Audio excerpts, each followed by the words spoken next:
Shalom, selamat pagi Bapak Ibu Saudara yang terkasih. Bersyukur kalau kita boleh ada di tempat ini. Dan untuk Bapak Ibu yang ada di rumah, kita boleh menikmati sukacita anugerah daripada Tuhan. Dan kita mau menikmati setiap anugerah yang Tuhan sudah berikan untuk setiap kita. Dan kita mau menyembah Tuhan pagi hari ini. Dan kita boleh berdoa. Bapak, kami bersyukur Tuhan, buat hari ini Engkau limpahkan berkat untuk setiap kami. Nafas yang baru, kesehatan yang baru untuk kami boleh terus menikmati sukacita-Mu Tuhan. Terima kasih Tuhan untuk semuanya ini, dan kami mau kembalikan hanya untuk hormat dan kemuliaan-Mu. Hanya di dalam nama Tuhan Yesus Kristus kami bersyukur. Haleluya. Amin.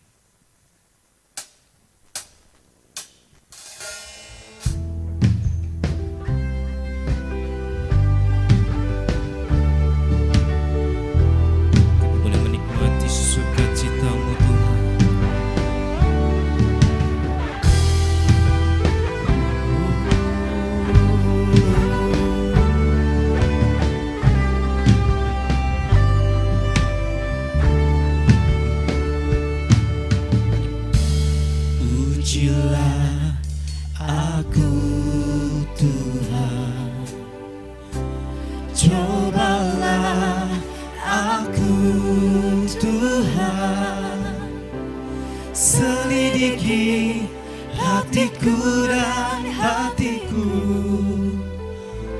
mataku tertuju padamu.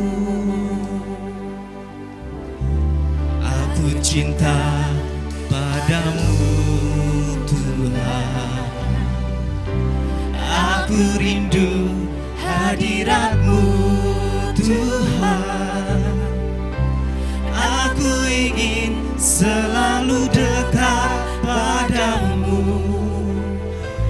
menikmati kehadiran-Mu. Ku nyanyi Hosana bagi Rajaku yang duduk di tahta. Aku muliakan dan ku agungkan, Kau layak disembah. Ku nyanyi Hosana Rajaku yang duduk di tahta. Aku muliakan dan ku agungkan, Kau layak disembah. Sena,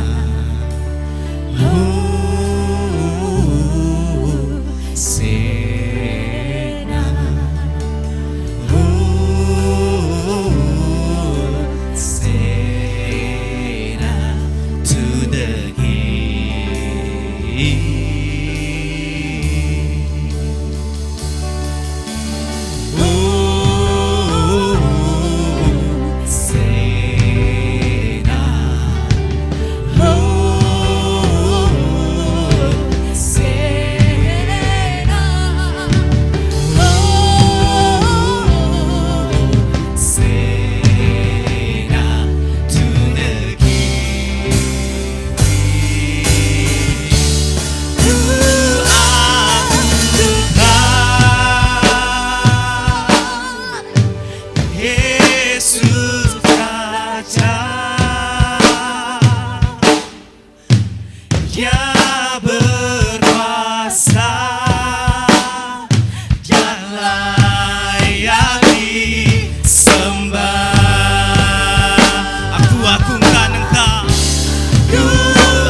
Terima kasih Tuhan buat kasih setiamu. Kami ada sampai saat ini karena anugerah-Mu Tuhan. Kami menikmati sukacita-Mu.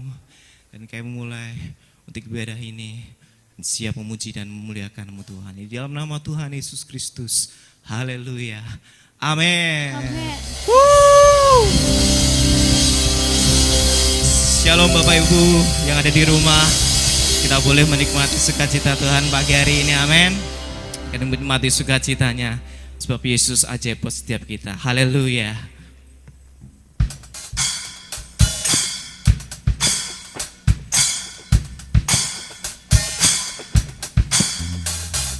Yesus ajaib, Tuhanku ajaib, kasih-Nya ajaib bagiku.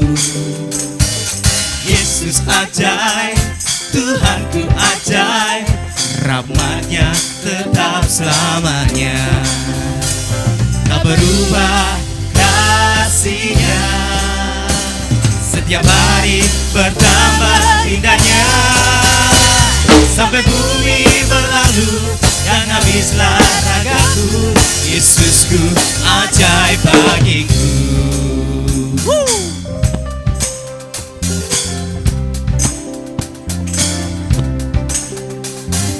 Yesus ajaib, Tuhanku ajaib, kasih-Nya ajaib bagiku. Haleluya. Yesus ajaib, Tuhanku ajaib, rahmat-Nya tetap selamanya. Tak berubah, tak berubah kasih-Nya, setiap hari bertambah indahnya. Sampai bumi berlalu dan habislah ragaku, Yesusku ajaib bagiku. Tak berubah kasih-Nya, setiap hari bertambah indahnya. Sampai bumi berlalu dan habislah ragaku, Yesusku ajaib bagiku. Yesus ajaib, katakan tak berkata. Sebab ada mujizat, ada mujizat. Sebab Yesus ajaib. Yesus, Yesus ajaib. Dia berkuasa. Haleluya. Ada mujizat. Sebab Yesus ajaib.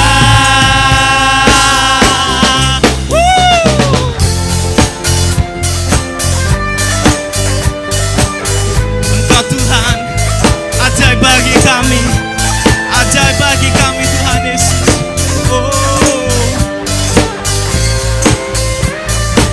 Yesus ajaib, Yesus ajaib, Dia berkuasa.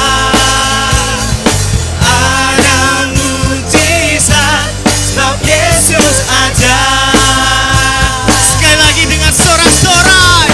Yesus ajaib, Dia berkuasa. Ada mujizat, sebab Yesus ajaib. Haleluya, haleluya. Sebab Kau Yesus ajaib untuk setiap kami Tuhan.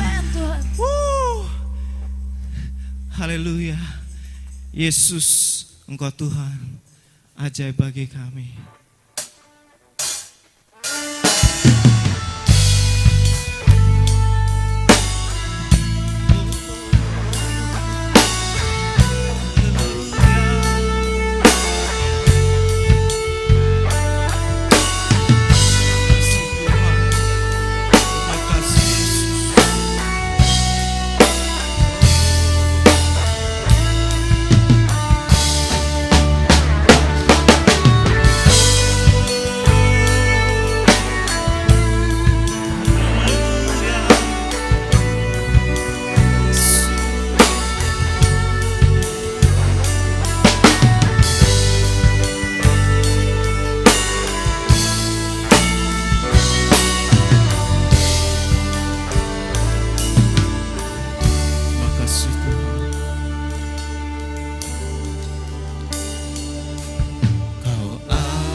kasih-Mu besar Tuhan, Kau pulihkan hidupku.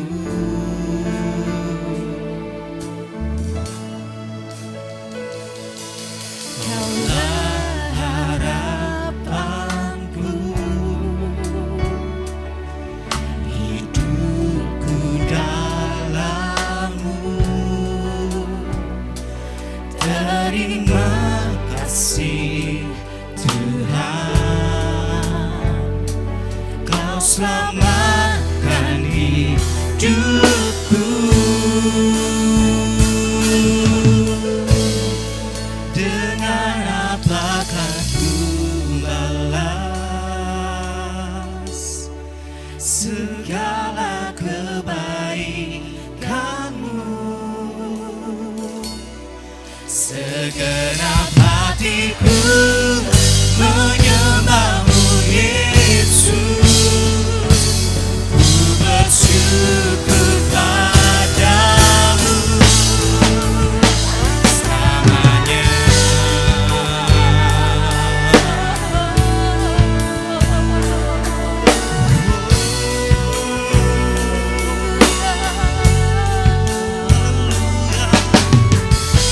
Yesus Tuhan,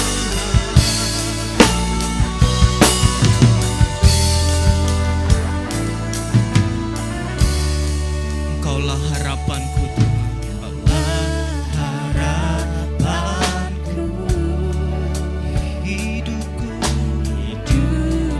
dalam-Mu. Terima kasih Tuhan, Kau selamatkan hidupku. Dengan apa kan ku balas segala kebaikan-Mu? Segenap hatiku menyembah-Mu Yesus, ku bersyukur padamu. Dengan apa kan ku balas segala kebaikan-Mu?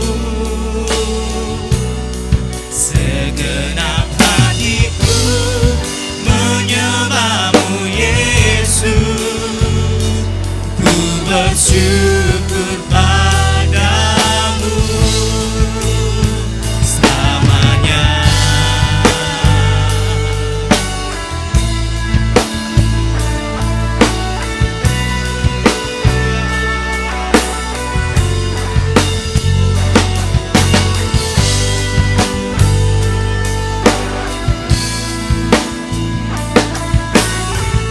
Untuk selamanya Tuhan, kami mau menyembah-Mu Yesus selamanya.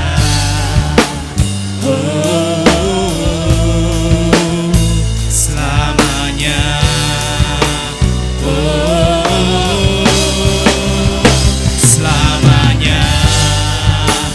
Oh, selamanya.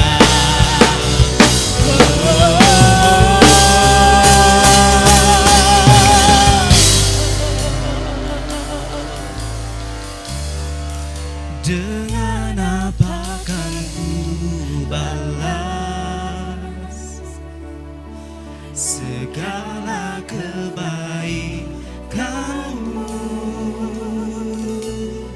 Segenap hatiku menyembah-Mu Yesus, ku bersyukur padamu.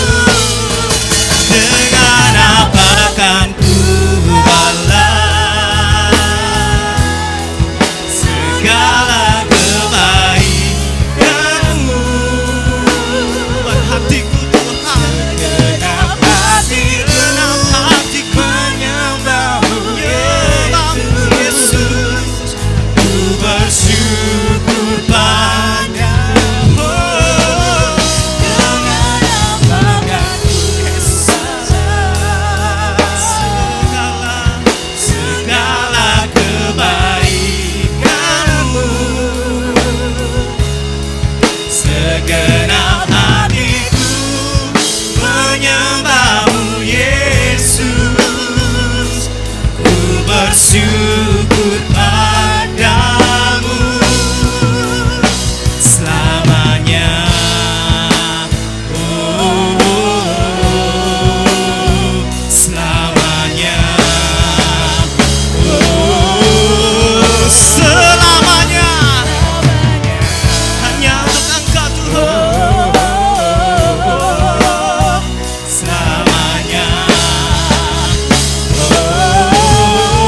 Yesus. Haleluya Yesus. Dengan apa kan ku balas segala kebaikanmu?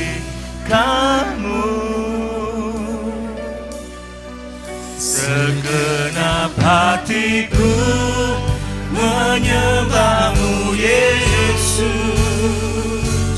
ku bersyukur padamu. Dengan apakah ku balas segala kebaikanmu? Segenap hatiku menyembahmu Yesus, ku bersyukur padamu selamanya.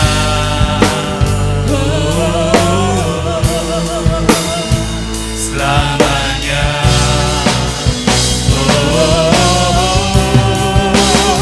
Selamanya.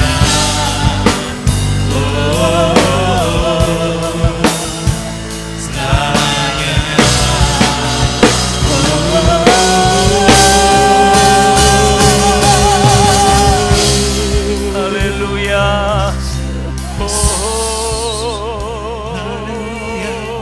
Haleluya. Ya la mashirinaya. Jesus, Jesus. Ya la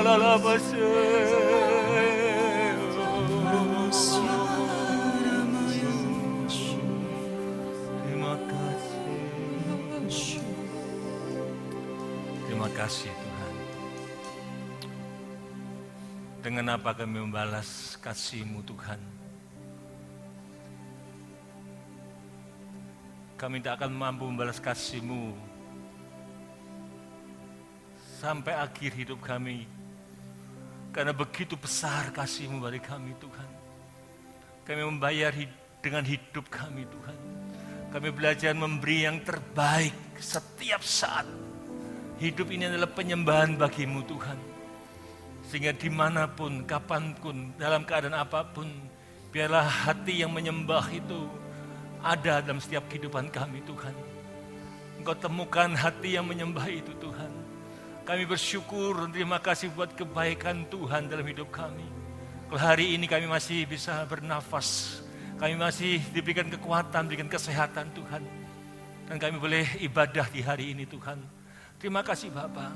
Semua itu karena kasih karunia-Mu bagi setiap kami Tuhan. Terima kasih buat anugerah-Mu bagi kami Tuhan. Berbicaralah buat setiap kami Tuhan. Urapi hamba-Mu, urapi telinga kami yang mendengar Tuhan. Dimanapun jemaat berada, kami serahkan hidup ini dalam tangan kuasa-Mu. Berbicaralah.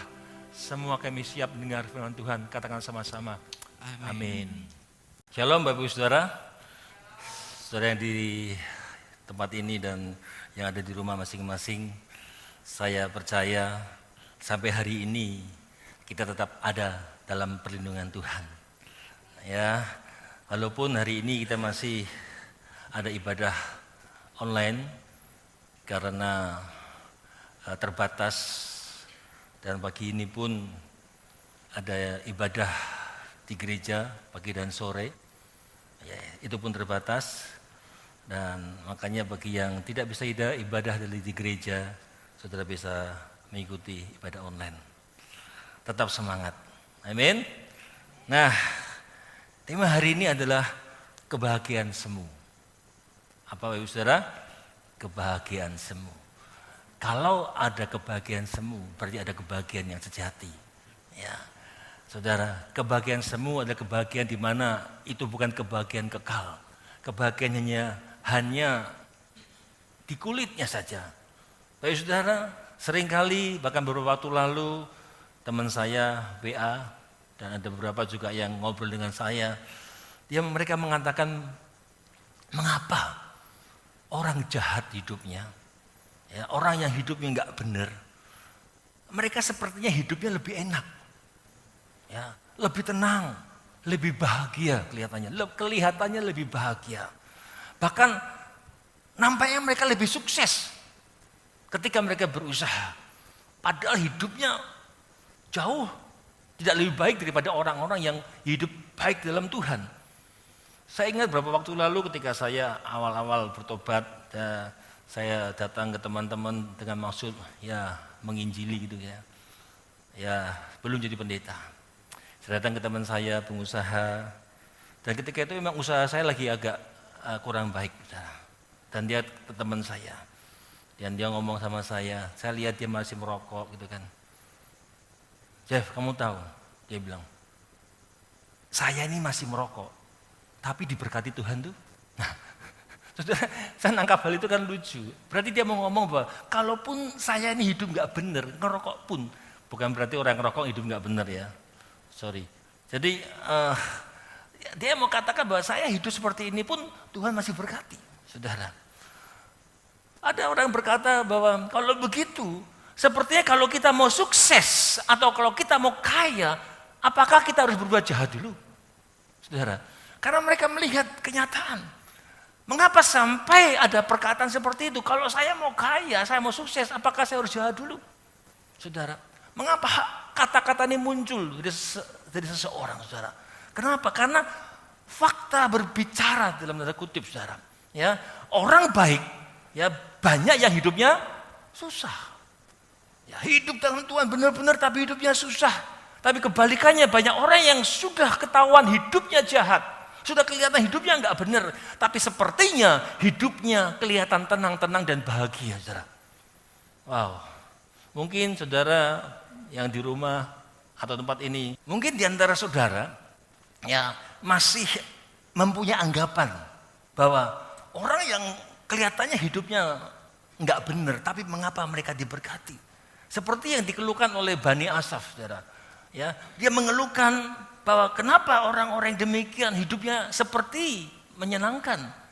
Sebelum matanya terbuka, dibukakan oleh Allah, dia hampir tergelincir dan jatuh. Kita lihat di dalam Mazmur pasal 73 ayat 1 sampai 6. Dikatakan di situ, Mazmur Asaf, sesungguhnya Allah itu baik bagi mereka yang tulus hatinya, bagi mereka yang bersih hatinya. Tetapi aku sedikit lagi maka kakiku terpeleset, nyaris aku tergelincir. Dia nyaris jatuh. Sebab aku cemburu kepada pembual-pembual.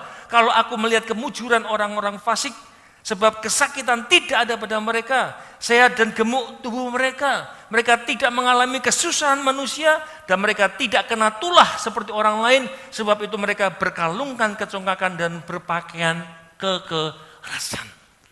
Saudara, Asaf ini merasa mengapa orang demikian sepertinya hidupnya nyaman. Di satu sisi ada banyak orang yang sudah mengikut Tuhan, saya katakan tadi, dengan baik, dengan setia, hidup benar, menjaga kekudusan. Tapi harus tetap mengalami yang namanya penderitaan. Entah karena penyakit, entah karena pergumulan ekonomi, oleh masalah kehidupan, masalah anak, masalah keuangan, masih mengalami pergumulan berat. Saudara, malah ada yang ikut Yesus sungguh-sungguh, mereka kena COVID, mati. Ada yang sakit parah, saudara.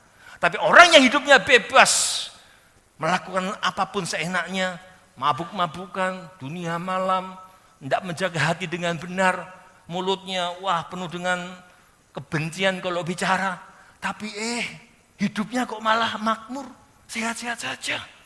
Bukankah seringkali banyak orang berpikir demikian? Maka dikatakan ayat 4 tadi, kesakitan tidak ada pada mereka. Mereka kelihatan sehat, gemuk-gemuk mereka. Mereka tidak mengalami kesusahan manusia, mereka tidak kena tulah. Saudara, ini menjadi pertanyaan banyak orang, saudara. Bahkan sepertinya Tuhan tidak memperdulikan dan tidak menghukum mereka. Bapak saudara, makanya ayat 6 dikatakan sebab itu mereka berkalungkan kecongkaan dan hidup di dalam kekerasan. Saudara, apakah ini benar? Tetapi apakah benar Tuhan membiarkan orang yang baik menderita? Seringkali memang Tuhan izinkan hal itu terjadi. Tapi saya mau katakan, bukan apakah Tuhan lalu membebaskan orang-orang yang berbuat jahat dan membiarkan orang-orang hidup dalam kebenaran terus menderita? Saya katakan tidak. Karena Allah kita adalah Allah yang adil, maha adil. Firman Tuhan menjelaskan hal itu hanyalah kebahagiaan semu. Hanyalah kebahagiaan semu dari orang fasik.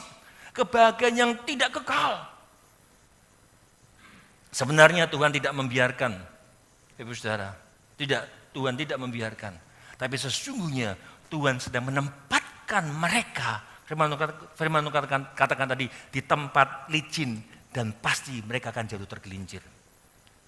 Firman Tuhan katakan di tadi ayat 18 Mazmur 73. Sesungguhnya di tempat-tempat licin kau taruh mereka. Jadi sesungguhnya orang yang demikian dikatakan ditaruh di tempat yang licin. Saudara bisa bayangkan, orang berdiri di atas sungai dengan batu yang licin, mudah jatuh enggak Bapak Ibu Saudara? Mudah jatuh. Ya, dikatakan kau jatuhkan mereka sehingga hancur. Betapa binasa mereka dalam sekejap mata, lenyap, habis. Oleh karena kedahsyatan. Saudara, makanya tujuan khotbah hari ini saya ingin mengajak kita semua, yuk kita nggak usah gusar, nggak usah marah, nggak usah iri melihat kebahagiaan yang semu itu, kebahagiaan yang tidak kekal. Saudara, makanya saya sering katakan jangan hidup oleh apa kata orang, jangan hidup oleh dengan apa yang kita lihat. Segala sesuatu yang kita lihat semua nanti akan lenyap, saudara. Kenapa? Semua yang bisa kita lihat dengan mata itu biasa, kadang-kadang itu hanya apa ya? Hanya kamuflase dari luar. Hanya hal-hal yang bisa menutupi dari hal yang tidak kelihatan. Kalau saudara lihat berapa waktu lalu viral, ya ada orang, maaf wanita yang jelek sekali, saudara. Welek, ya kan? Tapi dipakai filler, hidungnya dimasukin tisu yang pesek jadi mancung, gitu kan? Ya, pipinya ditarik ke belakang, jadi seperti tirus, saudara. Ya, di make up demikian rupa, yang jelek jadi cantik, saudara. Itu judulnya geblondrok, saudara. Ya kan? Setelah dia hapus semua, weleke minta ampun, saudara. Ya, makanya kita jangan hidup dengan apa yang kita lihat, kebahagiaan semu itu. Nah, apa yang kita harus pelajari? Lalu apa yang harus kita lakukan sebagai umat Allah? Menyikapi, menghadapi situasi ini. Ya, jangan malah kita ikut-ikutan menghakimi mereka. Kalau kita lalu menyalahkan mereka, kita malah jatuh dalam dosa. Nah, kita akan melihat dan belajar akan eksegese di dalam Mazmur 37 ayat 1 sampai 11. Mazmur pasal 37 ayat 1 sampai 11. Saya bacakan dengan cepat. Dari Daud, jangan marah karena orang yang berbuat jahat. Jangan iri hati kepada orang yang berbuat curang, sebab mereka segera lisut seperti rumput dan layu seperti tumbuh-tumbuhan hijau. Percayalah kepada Tuhan dan lakukanlah yang baik.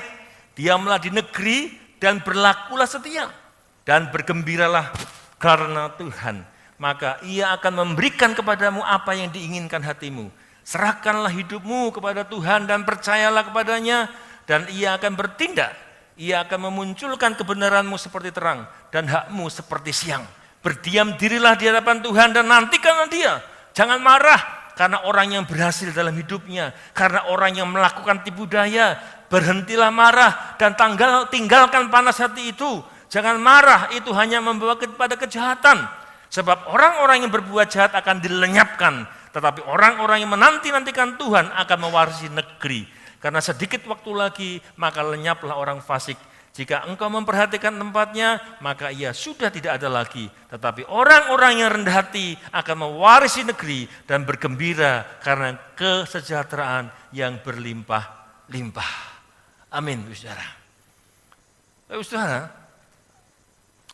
Mazmur 37 tersebut, ya, ditulis Daud di akhir masa menjelang akhir hidupnya. Ya. Ketika dia menulis ada kemungkinan, ya, ketika itu dia melihat bagaimana keadaan yang berlangsung di masa hidupnya. Sejak dia menjadi remaja, menggembalakan kambing domba, menjadi seorang prajurit, dan menjadi raja. Dia melihat kehidupan manusia ketika itu, di mana ada banyak orang jahat yang hidupnya tenang, ya, yang hidupnya walaupun jahat sepertinya terbebas dari hukuman. Sementara ada begitu banyak orang yang khususnya rakyat yang tertindas mengalami ketidakadilan akibat kejahatan mereka. Daud melihat semua rentetan peristiwa sejak dia masa muda sampai dia menjadi raja. Dia melihat hal demikian. Makanya dia juga bisa mengatakan dalam Mazmur 37 ayat 25, dahulu aku muda, ya, sekarang aku telah menjadi tua. Tetapi tidak pernah kulihat orang benar ditinggalkan, anak cucunya meminta-minta roti. Dia bisa melihat. Dia bisa mengatakan, sejak aku muda dan sekarang aku menjadi tua, enggak pernah kulihat orang benar ditinggalkan atau anak cucunya meminta-minta roti. Kenapa dia melihat peristiwa itu, saudara? Makanya hal pertama yang Daud mau nasihatkan kepada kita semua, memberi nasihat kepada mereka yang hidup di tengah-tengah orang jahat, tetapi mereka melihat hidup orang jahat makmur dan bahagia. Ya, Tuhan mau berkata mereka hidup dalam kehidupan kebahagiaan semu. Hal pertama Daud katakan, jangan marah. Ketika kita melihat kebahagiaan semu yang dialami mereka, seringkali kita cemburu. Saya sudah hidup susah, maksudnya hidup benar-benar cari Tuhan sungguh-sungguh. Ya, tapi mereka hidupnya enggak benar. Kenapa diberkati Tuhan? Ada orang kecewa sedemikian gara-gara hal ini, saudara. Tapi Daud mengatakan, jangan marah. Coba ngomong sama kanan kiri di rumah, jangan marah. Ya, jangan marah. Jangan marah. Jangan gusar ketika kita mendapati ada orang yang melakukan kejahatan tapi hidupnya sejahtera secara fisik. Wah, sejahtera, saudara. Kalau kita melihat memang sepertinya keadaan tersebut terkesan tidak adil, saudara. Ya, terkesan Tuhan tidak peduli. Tapi Daud katakan ayat 1 tadi, jangan marah. Karena orang-orang yang berbuat jahat jangan iri hati pada orang yang berbuat curang. Ayat 8 katakan, berhentilah marah. Ya. Tinggalkanlah panas hati itu, jangan marah. Karena membawa pada kejahatan. Kalau kita perhatikan, saudara, dalam 11 ayat ini, saudara, ada 3 kali peringatan perkataan jangan marah. Kalau sampai diulangi 3 kali oleh Daud, ayat 1, ayat 7, ayat 8, 3 kali diulangi perkataan yang sama, jangan marah. Artinya itu suatu hal yang sangat penting bagi kita. Jangan gusar ketika kita melihat orang-orang yang mengalami kebahagiaan yang semu itu, saudara. Mengapa perintah jangan marah ini benar-benar menjadi sangat penting, saudara? Menjadi benar-benar sesuatu yang harus kita lakukan. Karena kalau orang marah itu, saudara, apalagi ya dimulai dari intonasi, saudara, itu paling tidak membuat orang nyaman, saudara.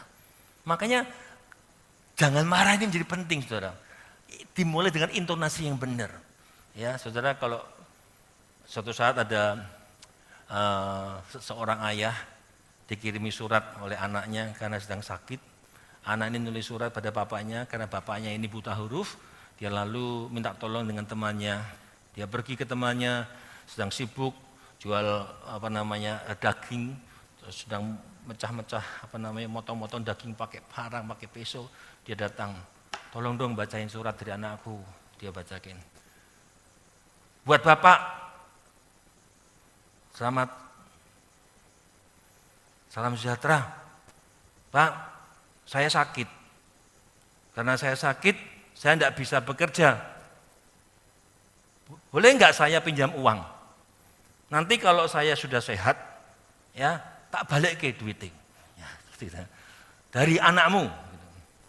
Bapak dengar surat ini kan jengkel. Anak, minta uang saja kok bentak-bentak. Ya mbok ngomong halus gitu kan. Ya, dia sambil jengkel, sakit hati. Dia jalan pulang ke rumah, di tengah jalan ketemu temannya tukang jahit. Mas, kenapa kok lesu? Ini loh, anakku tuh kurang ajar katanya. Mau minta uang saja bentak-bentak. Suratnya, waduh, enggak enak dibaca. Padahal memang enggak bisa baca kan. Coba tak bacain. Nah ini dia baca. Pada Bapak, Pak, selamat siang Pak. Anakmu sakit. Aku boleh pinjam uang enggak Pak? Nanti kalau aku punya uang, tak balikin uangnya. Dari anakmu. Bapaknya nangis. Ternyata enggak bentak-bentak. Sudah tahu maksudnya saudara. Ya, sama suratnya, tapi penyampaiannya berbeda. Makanya kata intonasi itu memang kita harus jaga. Jangan marah. Perintah jangan marah itu sesuatu hal yang ya kita harus lakukan. Tapi orang berkata, apakah wajar? Apakah hal yang wajar ketika kita bersikap gusar? Ya, kita nggak boleh marah. Wajar kalau kita itu marah terhadap orang yang berlaku nggak benar, berlaku jahat, kita harus marah katanya. Karena apa yang dilakukan itu nggak benar. Ya saudara, tapi saya mau katakan kata jangan marah itu dari bahasa aslinya secara literal itu memiliki arti jangan menjadi panas hati. Ya, jangan marah itu artinya jangan menjadi panas. Secara literal diartikan jangan menjadi panas. Nah, ketika hati kita mulai panas, ya harus waspada. Ngomong kanan kiri, nek panas waspada hatimu. Ya, kalau hati kita mulai panas, karena ketika hati kita panas terus dibiarkan, itu akan berpotensi membuat timbulnya amarah tanpa sadar. Ya, karena ketika itu kita tidak membuat hati kita tentram, marah, itu akan apa? Bisa muncul di hadapan publik, saudara. Maka kalau saya dulu sering lihat ALC, ada wawancara TV, orang bisa terpancing marah, lawan bicara bisa dilempar sama air aqua, saudara. Itu padahal di depan kamera, ya kan? Ada orang bisa marah-marah di viral. Kenapa? Karena ketika hatinya panas, dia tidak bisa mengademkan hatinya, saudara. Jika panas hati tidak segera dipadamkan, akhirnya akan terpancing untuk melakukan dosa. Makanya dalam ayat 8 dikatakan tadi, berhentilah marah dan tinggalkan panas hati itu. Jangan marah, itu hanya membawa kepada kejahatan, membawa kepada dosa. Saudara ingat peristiwa Kain dan adiknya Habil dalam Kejadian pasal 4 ayat 5. Ketika Kain itu marah, panas hatinya, ada baiknya kita baca sebentar, Kejadian 4 ayat 5 sampai 7. Kejadian 4 ayat 5 sampai 7. Tetapi Kain dan korban persembahannya tidak diindahkannya. Lalu Kain menjadi sangat panas dan mukanya muram. Firman Tuhan kepada Kain, mengapa hatimu panas dan mukamu muram? Apakah mukamu tidak berseri-seri? Jika engkau berbuat baik, tapi jika engkau tidak berbuat baik, dosa sudah mengintip di depan pintu. Ia sangat menggoda engkau, tetapi engkau harus berkuasa atasnya. Kata Kain kepada Habil adiknya, marilah kita pergi ke padang. Ketika mereka ada di padang, tiba-tiba Kain memukul Habil adiknya itu, lalu membunuh dia. Saudara perhatikan, saudara. Ketika hati Kain panas, ya, ketika persembahannya enggak diindahkan, hati Kain menjadi sangat panas dan mukanya muram. Coba lihat kanan kiri, muka muram. Ya. Hati-hati dengan muka muram, katakan. Hati menjadi sangat panas dan mukanya muram. Dan Tuhan berkata mengingatkan kepada Kain. Tuhan berkata, mengapa hatimu panas? Mengapa hatimu muram? Ada banyak orang nggak bisa diingatkan ketika mereka sudah marah-marah, diingatkan tambah marah, saudara. Kadung nesu, ya kan? Viral beberapa lalu saya lihat banyak orang begitu dieleke malah marah, saudara. Kenapa? Hatinya panas. Demikian juga Tuhan mengingatkan kepada Kain. Firman Tuhan kepada Kain, mengapa hatimu panas dan mukamu muram? Saudara, kalau engkau dikatakan tidak berbuat baik, dosa sudah mengintip di depan pintu. Dalam bahasa Asia dikatakan dosa sudah nyender di pintu, dibuka langsung dosa 1, 2, 3 dan dosa lainnya akan masuk, saudara. Ya, ketika kita marah dan kita nggak bisa menguasainya, wah, saudara, apa yang di sebelahnya bisa dibanting, saudara. Saya dulu seperti itu nakal, saudara. Istriku juga begitu itu dulu, saudara. Ya, karena saya hidupnya nggak benar, ya dia marah, semua bisa dibanting. Ya mau handphone, mau kaca, kalau ada TV mungkin dibanting, saudara. Ya kan, satu toko itu bisa hancur, saudara. Ya karena hidup saya nggak benar, saudara. Kenapa? Tapi dulu istri saya begitu, saudara. Ya, tukang marah seperti macan. Tapi sekarang dia manis dan cantik, macan beneran, saudara. Haleluya. Ya, dulu macan, tapi sekarang macan bener, saudara. Malah bener macan, manis dan cantik, saudara. Ya, kenapa?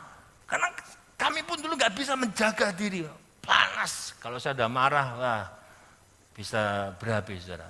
Ya, semua bisa diajak berantem, saudara. Kenapa? Karena hati nggak bener, nggak ada damai sejahtera, saudara.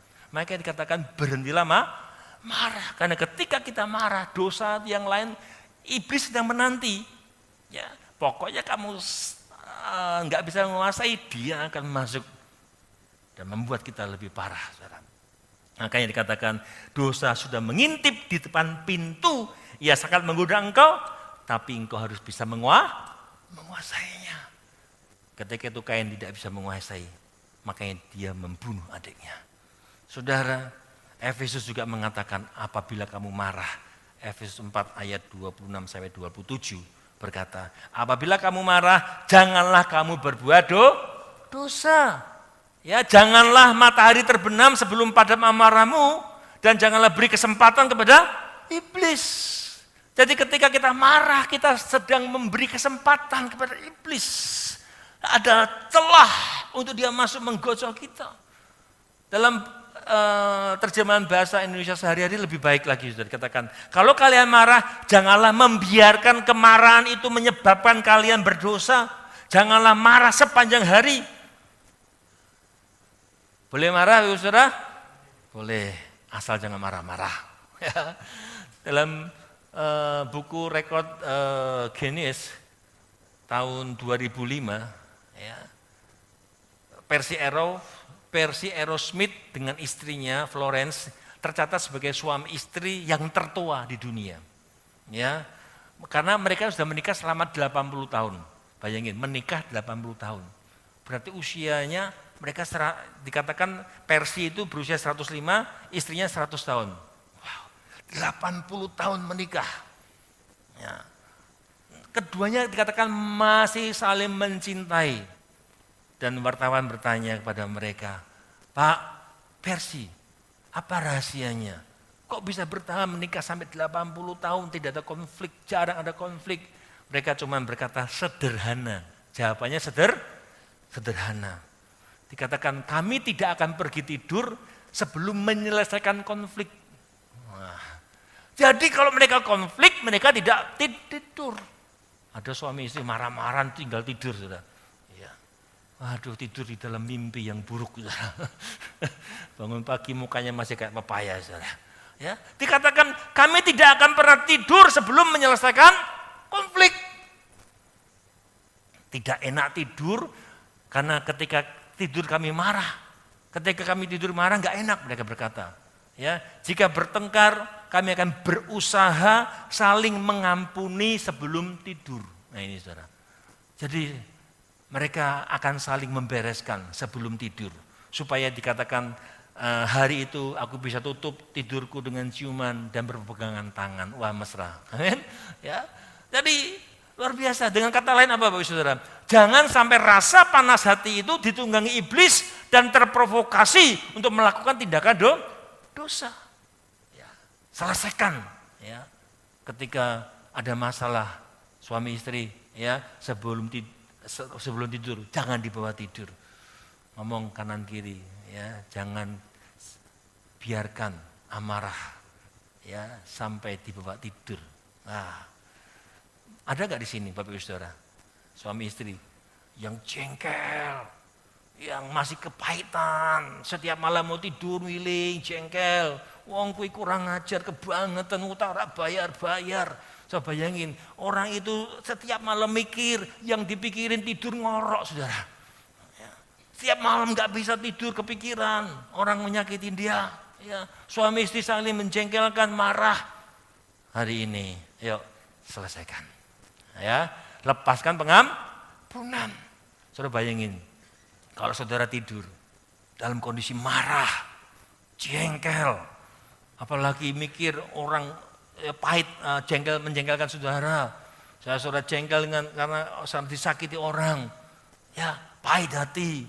Saudara kita nggak tahu, bangun pagi besok nggak bangun saudara, mati saudara. Bayangin, orang yang tidur dalam kepahitan, alamatnya mana saudara? Minggu lalu saya berkata, alamatmu surga atau neraka saudara. Karena orang kepahitan nggak ada di kerajaan surga. Jadi kalau kau tidur dalam kepahitan, tiba-tiba malam jantungmu putus saudara. Ya sudah, saya nggak tahu dia kemana saudara. Kecuali kalau mau megap dia masih bisa minta ampun, ya nggak tahu saudara. Ya, tapi saya mau katakan saudara, yuk selesaikan. Ya kalau kau punya masalah, mungkin hari ini kau punya masalah dengan suamimu, dengan istrimu, dengan mertuamu, dengan orang tuamu, ya, dengan teman-temanmu, saudara. Ayo mulai bereskan, ya bereskan. Ngomong kanan kiri, bereskan, ya. Haleluya. Jika kita membiarkan rasa amarah dalam diri kita terus bertumbuh, maka itu akan menimbulkan kebencian. Ya, kebencian, keinginan untuk membalas dan menghakimi. Apalagi kalau suami istri, yuk sudahlah segera bereskan, ya, segera bereskan, selesaikan. Yang rohaninya lebih dewasa, saya sering katakan, yuk lebih dahulu mengambil keputusan untuk menyelesaikan. Karena apa yang engkau tahu, firman Tuhan berkata, ketika engkau tahu banyak, engkau akan dituntut banyak.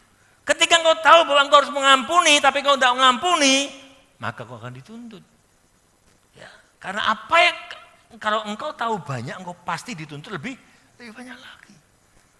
Saudara, makanya firman Tuhan dengan tegas berulang tadi katakan, jangan panas, jangan terpancing. Kalau ada orang berbuat jahat tapi hidupnya diberkati. Boleh marah, ya tapi sebentar. Boleh marah, tapi jangan marah sampai kesel, sampai kita dikuasai hidupmu dengan kemarahan. Sampai siang pun kau masih marah-marah. Bayangin apa terjadi. Selanjutnya saudara, bagaimana kita harus bersikap ketika melihat yang namanya kebahagiaan semu itu. Tetap percaya. Tetap percaya, lakukan yang baik dan tetap setia. Ayat 3 mengatakan, percayalah kepada Tuhan dan lakukanlah yang baik, diamlah di negeri dan berlakulah setia. Memang suatu hal yang merupakan suatu godaan. Ya, ketika kita melihat orang jahat kok hidupnya jahat tapi diberkati, wah lu enak urepe, kaya, bahagia. Kalau iman seseorang itu enggak kuat, bisa-bisa terpancing bahkan ikut-ikutan melakukan hal berbuat jahat. Seperti apa yang saya katakan tadi di muka. Sepertinya kalau kita mau menjadi orang yang sukses, orang kaya, kita harus berbuat jahat dulu. Ini pikirannya terbalik saudara. Ya, saya kata mengapa sampai muncul itu saudara? Karena itu fakta yang dia lihat. Asaf berkata di dalam Mazmur 73 ayat 13-14 dikatakan, sia-sia sama sekali aku mempertahankan hati bersih. Ngapain? Sia-sia aku mempertahankan hatiku bersih. Mazmur 73 ayat 13-14. Membasuh tanganku tanda gak bersalah, namun sepanjang hari aku kena tulah dan kena hukum setiap pagi. Sampai merasa kecewa. Sehingga ada orang, lah, wongku orang itu juga pelayan Tuhan tapi hidupnya seperti itu. Ya aku melu-melu. Ya, akhirnya ikut-ikutan. Contohnya itu loh, itu kan pelayan Tuhan. Dia pun melakukan hal itu, kerjanya nggak benar. Mosok dia jualan barang KW 1 nulisnya ori. Nah, aku juga ikut-ikutan. Ya, saudara, ketika kondisi imannya nggak kuat, maka itu akan menular ke orang lain, saudara. Kenapa dia berkata sia-sia aku ini hidup benar, tapi ya, seperti ini kehidupanku. Saudara, mari daripada kita dipusingkan dan dikecewakan oleh perbuatan dan tingkah laku mereka, Bahkan bisa-bisa kita jadi orang yang menghakimi mereka. Ya, karena iri hati kita menghakimi mereka, ya, dan kita malah jatuh dalam dosa. Lebih baik kita kembali percaya kepada Dia. Amin. Apapun yang sedang kau hadapi, percayakan kepada Dia. Ya saudara, karena Dia hakim yang adil. Dia hakim yang agung, satu-satunya yang berhak untuk menghakimi umatnya, bukan kita. Saudara, memang enggak mudah saudara. Saya katakan enggak mudah. Ketika kita mengalami masalah, mungkin orang bapak bisa ngomong begitu enggak ngalami. Coba kalau ngalami saudara. Suatu saat kami mengalami masalah ya yang kalau kita orang enggak kuat bisa kecewa dengan Tuhan. Apalagi yang membuat masalah itu orang-orang yang notabene ya di dalam Tuhan rohaninya lebih kuat saudara. Bisa sakit hati ya, apalagi ketika itu disakiti oleh hamba Tuhan, ya, oleh pelayan Tuhan, teman, saudara. Saat kami disakiti oleh seorang hamba Tuhan dengan perbuatannya yang sangat tak pantas saudara. Istri sudah pernah saksikan saudara. Ya, saat itu istri saya sebenarnya nggak tahan. Saya pun mau marah sebenarnya saudara. Ini sudah rasanya manusia lama itu muncul saudara. Ya. Tapi saya melihat istri saya sudah emosi ya. Dia menahan emosi itu saya tahu saudara. Dan saat itu saya diam. Saya serahkan kepada Tuhan Hakim yang agung. Karena saya tahu ya, ketika iblis yang menanti. Kalau saya salah berespon, kalau saya salah mengambil sikap, iblis akan mengambil keuntungan. Makanya ketika itu saya tidak banyak bicara. Ya. Istri saya tahu, saya nggak banyak ngomong, saya cuma diam dan diam. Dan saya percaya Tuhan Hakim yang adil. Dan saya berdoa aku serahkan masalahnya pada Tuhan. Ya, sehingga cerita seperti yang disaksikan istri, ya terjadi. Orang itu mengaku kesalahannya dan kami memaafkannya. Saudara, tidak gampang memang saudara. Mari kita mau belajar. Saat menghadapi persoalan apapun kita belajar untuk mempercayakan jalan keluarnya kepada jalan Tuhan. Ya. Kami pernah melakukan hal kesalahan juga. Kami malah mengalami masalah besar juga. Tapi kami seperti dilupakan saudara. Enggak mengandalkan Tuhan. Ya. Sepertinya ada kata, kamu berusaha dan Tuhan juga akan melakukan. Tapi saya terlalu banyak berusahanya dan kita meninggalkan Tuhan. Yang mengandalkan Tuhan. Berusaha dengan kekuatan manusia dan mengandalkan manusia. Lupa mengandalkan Tuhan. Sampai Tuhan tegur. Dan kembali ketika itu kami mempercayakan semuanya pada Tuhan. Kami naikkan tangan, mengandalkan Tuhan, percayakan semuanya pada Tuhan. Dan luar biasa, berbulan-bulan kami kelimpungan menghadapi itu. Dalam sekejap Tuhan membalikkan semuanya. Ketika semuanya kita percayakan kepada Tuhan. Seringkali kita lupa, kita punya Tuhan yang besar. Tuhan yang besar. Masalah kita itu kecil. Tuhan berkata, pencobaan-pencobaan yang kita alami itu biasa. Amin. Kita punya yang luar biasa, Tuhan kita yang luar biasa. Tapi seringkali kita lupa, kita punya Tuhan yang luar biasa. Kita lupa mempercayakan hidup kita pada Tuhan. Belajar dari Daud saudara, dalam setiap masalah, setiap tantangan yang dihadapi, Daud menguatkan kepercayaannya kepada Tuhan.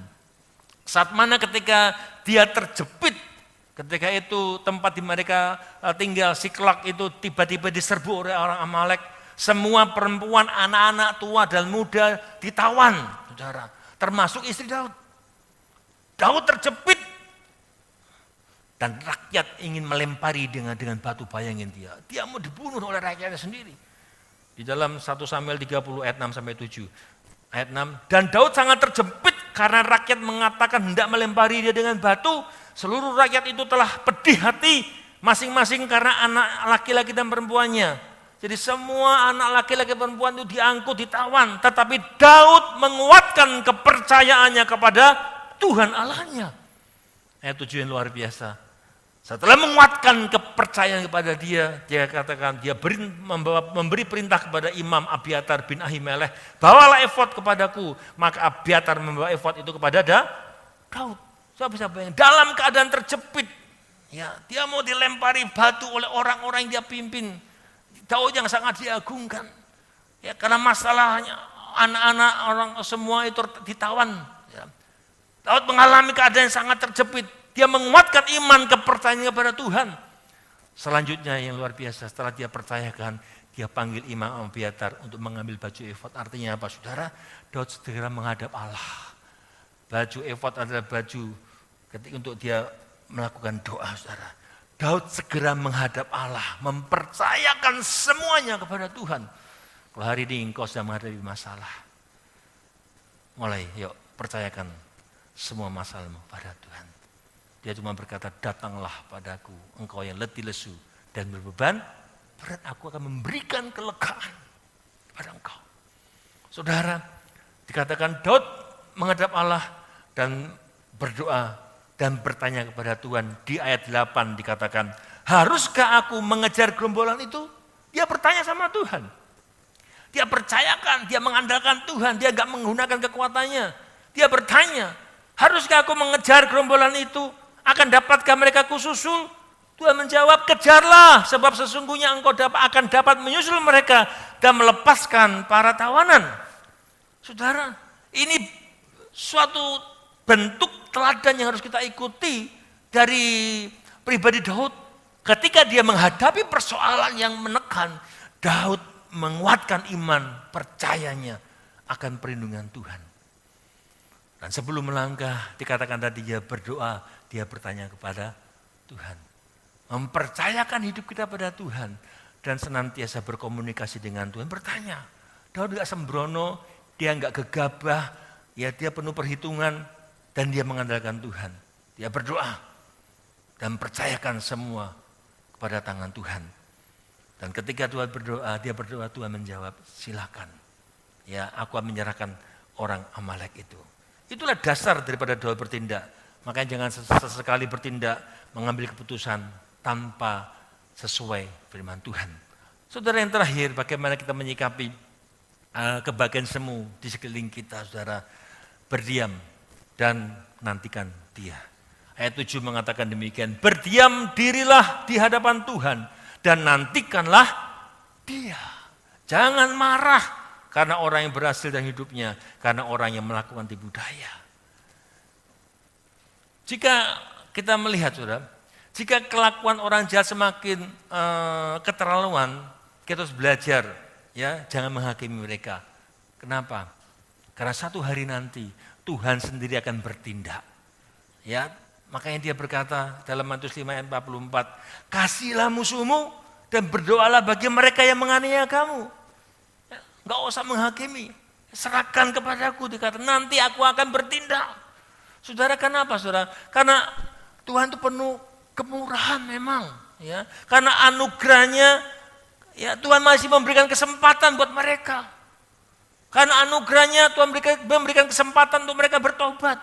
Saya sering katakan kalau hari ini kau masih bisa bernafas, kau masih bisa melakukan segala hal, ya, itu kesempatan di mana kita membangun hubungan kita dengan Tuhan. Kesempatan di mana kita semakin mengadakan keintiman dengan Tuhan. Hari-hari ini di masa-masa pandemi ini, kesempatan kita membangun keintiman dengan Tuhan. Membangun kedekatan kita dengan Tuhan. Kesempatan kita membangun keintiman kita dengan Tuhan. Saya mau katakan saudara, itu karena anugerahnya. Dan dia menahan penghukuman. Ya. Jangan berkata seperti Asaf, sia-sia aku hidup mempertahankan iman. Tapi saya mau katakan saudara, penghakiman dan penghukuman Tuhan hanya masalah waktu. Karena Tuhan kita adil. Saudara, maka ayat di pasal Mazmur 73 ayat 18 tadi, saudara, mereka seperti ditempatkan di tempat-tempat yang licin. Ya, mereka akan kau jatuhkan sehingga hancur. Ayat 19, betapa binasa mereka dalam sekejap lenyap, habis oleh karena kedahsyatan. Makanya kita enggak perlu gusar, enggak perlu marah. Yang kita harus lakukan sebagai orang yang sudah dibenarkan, berdiam diri di hadapan Tuhan. Ketika kita melihat itu ya orang-orang sekeliling kita yang masih hidup dalam gak benar tapi diberkati, tanda kutip, gak usah mengucap, diam dan nantikan, ya nantikan satu hari nanti apa yang menjadi keinginan hatimu Tuhan akan sediakan. Jangan marah, ya makanya mengapa saya katakan 3 hal tadi, mengapa kita nggak perlu marah, tetap percaya, bahkan berdiam diri dan menanti. Ya, walaupun kita melihat orang-orang sekitar kita yang kelihatannya hidup gak benar tapi makmur, gak masalah saudara.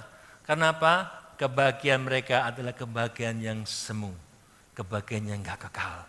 Oleh karena itu 3 hal yang Daud katakan, jangan marah. 3 kali Daud katakan jangan marah terhadap kebahagiaan orang fasik. Karena suatu saat nanti mereka mati dihakimi oleh Allah. Mazmur 37 ayat 2 katakan, sebab mereka seperti lisuk, seperti rumput yang layu, seperti tumbuh-tumbuhan hijau. Ayat 9 mengatakan, sebab orang-orang yang berbuat jahat akan dilenyapkan, tapi orang-orang yang menanti-nantikan Tuhan akan mewarisi negeri. Ayat 10 mengatakan juga, karena sedikit waktu lagi maka lenyaplah orang fasik. Sedikit waktu lagi. Artinya apa? Tuhan memang masih beri kesempatan. Hanya sedikit waktu. Ya, sedikit lagi. Jika engkau memperhatikan tempatnya, maka ya sudah tidak ada lagi. Hari ini, ya kita masih punya kesempatan. Yang masih hidup ini, Tuhan beri kesempatan untuk kita membangun, ya konektivitas kembali, membangun hubungan kita dengan Tuhan kembali. Enggak usah cemburu, enggak usah iri dengan kebahagiaan semu. Ingat, panggilan kita sebagai anak Tuhan adalah, kita lihat ayat terakhir, saudara. Panggilan kita sebagai anak-anak Allah adalah di dalam Mazmur 37 ayat 27 sampai 29. Ada baiknya kita baca sama-sama, yang di rumah baca sama-sama juga. Mazmur 37 ayat 27 sampai 29. Ini panggilan kita sebagai anak-anak Allah, sebagai anak Tuhan. Jauhilah yang jahat, lakukanlah yang baik, maka engkau akan tetap tinggal untuk selama-lamanya. Sebab Tuhan mencintai hukum dan Ia tidak meninggalkan orang-orang yang dikasihinya. Sampai selama-lamanya mereka akan terpelihara, tetapi anak cucu orang-orang fasik akan dilenyapkan. Orang-orang benar akan mewarisi negeri dan tinggal di sana senantiasa. Amin. Jadi tetaplah lakukan yang baik. Ya, lakukan, percaya, lakukan yang benar, yang baik, dan tetap tinggal. Berdiam diri dan menanti. Orang yang bisa menanti-nantikan Tuhan, dia akan diberikan sayap burung Raja Wali. Menghadapi masalah, dia akan terbang tinggi bagai Raja Wali menghadapi masalah. Mari kita tundukkan kepala. Saya undang para pelayan Tuhan, pemain musik, soul leader, singer, tampil ke depan. Kita akan nyanyikan lagu Walau Ku Tak Dapat Melihat.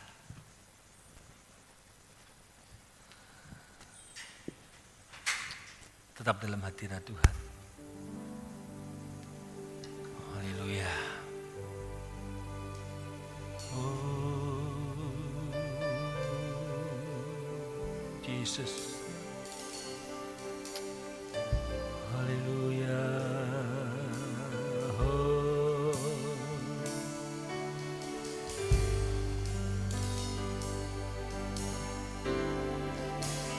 Ku sadar tak semua dapat aku miliki di dalam hidupku. Hatiku percaya rencanamu bagiku adalah yang terbaik. Dapat melihat semua rencanamu Tuhan, namun hatiku tetap memandang wajah-Mu. Kau tuntun langkahku, walau ku dapat berharap, walau ku tak dapat berharap atas kenyataan hidup.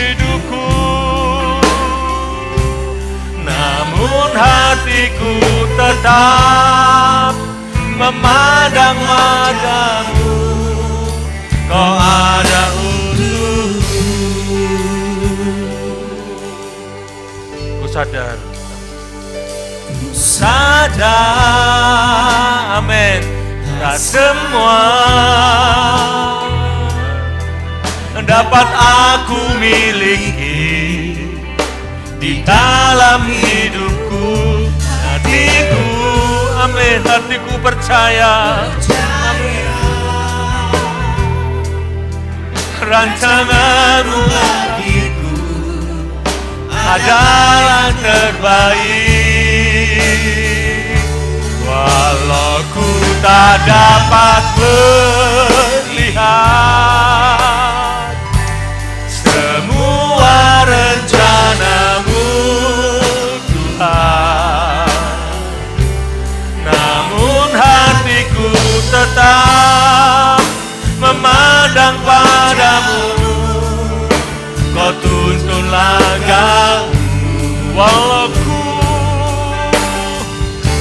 Walau ku tak dapat berharap atas kenyataan hidupku, namun hatiku tetap memandang padamu, kau ada untukku. Walau ku tak dapat melihat, walau ku tak dapat melihat semua rencanamu, Tuhan, namun hatiku tetap memandang padamu, kau tuntun langkahku. Amin, yes. Walau ku tak dapat berharap atas kenyataan hidupku, namun hatiku tetap memandang padamu, kau ada untukku. Walau ku tak dapat melihat, nyanyi dengan sungguh-sungguh. Walau ku tak dapat melihat, amin, semua rencanamu, Tuhan, namun hatiku tetap memandang padamu, kau tuntun langkahku, amin. Walau ku tak dapat berharap atas kenyataan hidupku, namun hatiku tetap memandang padamu, kau ada untukku, namun hatiku tetap, namun hatiku tetap memandang padamu, kau ada untukku, namun hatiku tetap memandang padamu.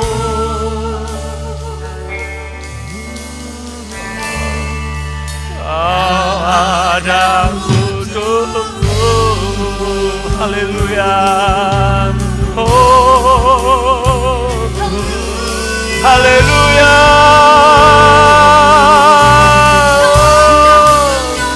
kiara ramasnya.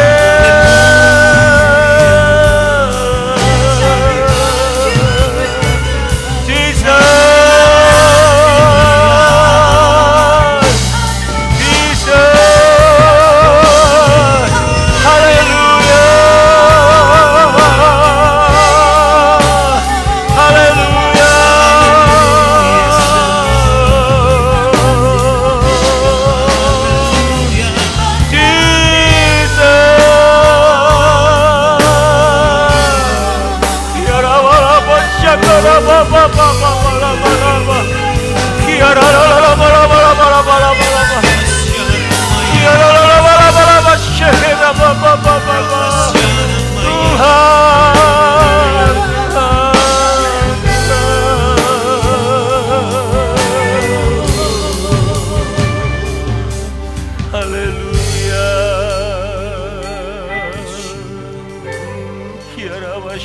namamu. Terima kasih Tuhan. Yes Tuhan. Ya Tuhan. Yes Tuhan. Haleluya Yesus. Terima kasih kebenaran-Mu hari ini Tuhan. Terima kasih Tuhan. Kalau Engkau mengingatkan kami Tuhan. Apapun yang boleh terjadi dalam kehidupan kami.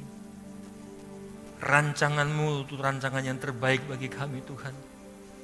Walaupun di sekitar kami melihat hal-hal yang sepertinya tidak adil bagi kami Tuhan.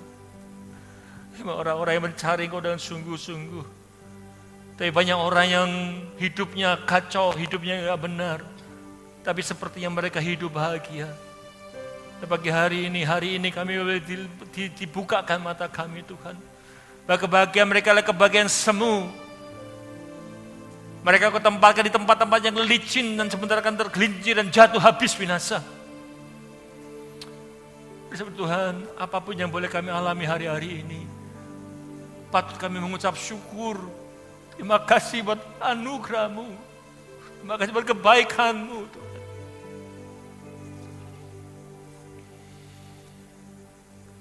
Walau kami gak bisa melihat rancangan-Mu Tuhan. Kami gak ngerti semua rancangan-Mu atas hidup kami Tuhan. Tapi kami belajar percaya pada Engkau. Kami akan menanti-nantikan janji-Mu dalam kehidupan kami Tuhan. Karena kami tahu Engkau Allah pemegang janji.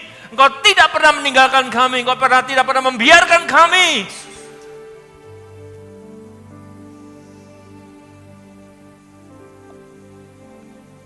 Terima kasih Tuhan.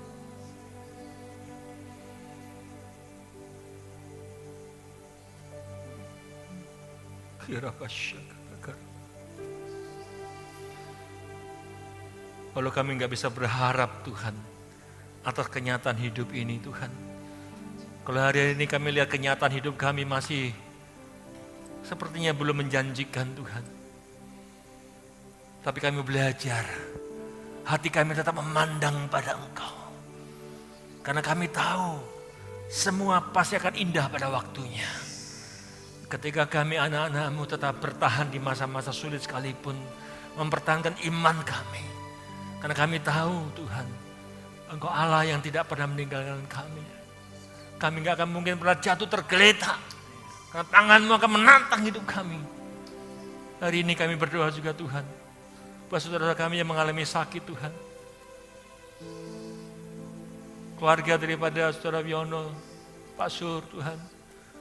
Tuhan jamah, kami percaya Tuhan, Engkau hindarkan mereka juga dari COVID, hindarkan kami semua dari COVID-19 Tuhan. Kami berdoa buat adikku juga Heri Tuhan, tolong di mana dia saat ini juga mengalami sakit Tuhan. Tuhan jamah, aku percaya Tuhan, Engkau yang juga terbaring sakit dimanapun Engkau berada hari ini. Percaya, karena hanya dalam satu nama, di dalam nama Tuhan Yesus. Nama di atas segala nama. Sebut nama Yesus, maka kau akan sembuh dalam nama Tuhan Yesus. Percaya. Karena nama itu mengalahkan semua nama penyakit di dalam nama Tuhan Yesus. Engkau sembuh bangkit dalam nama Tuhan Yesus. Terima kasih Bapa. Dan biarlah kuasa kesembuhan juga turun bagi setiap kami hari ini. Terima kasih Bapa. Tuhan terus Tuhan berikan pencerahan buat kami Tuhan. Kami menghadapi hari-hari kami selanjutnya dengan hidup takut akan Engkau. Kami enggak hidup oleh apa kata orang, kami enggak hidup oleh apa yang kami lihat, tapi kami lihat janji-Mu bagi setiap kami Tuhan. Terima kasih Bapa. Sebentar kita akan terima berkat Tuhan. Saudaraku, Tuhan memberkati engkau. Tuhan melindungi engkau. Tuhan menyinari engkau dengan wajah-Nya dan memberikan kau kasih karunia. Tuhan menghadapkan wajah-Nya kepadamu dan memberikan kau damai sejahtera. Mulai saat ini sampai Maranatha, Tuhan datang menjemput kita. Diberkati Tuhan, sama-sama kita katakan amin.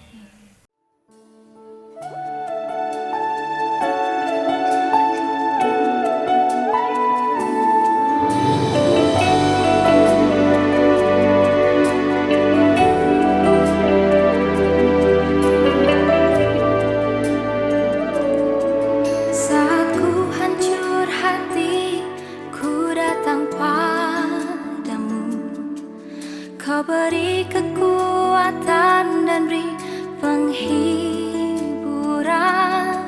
saat tak seorang pun dapat ku andalkan. Kau yang memberi jalan, Kau yang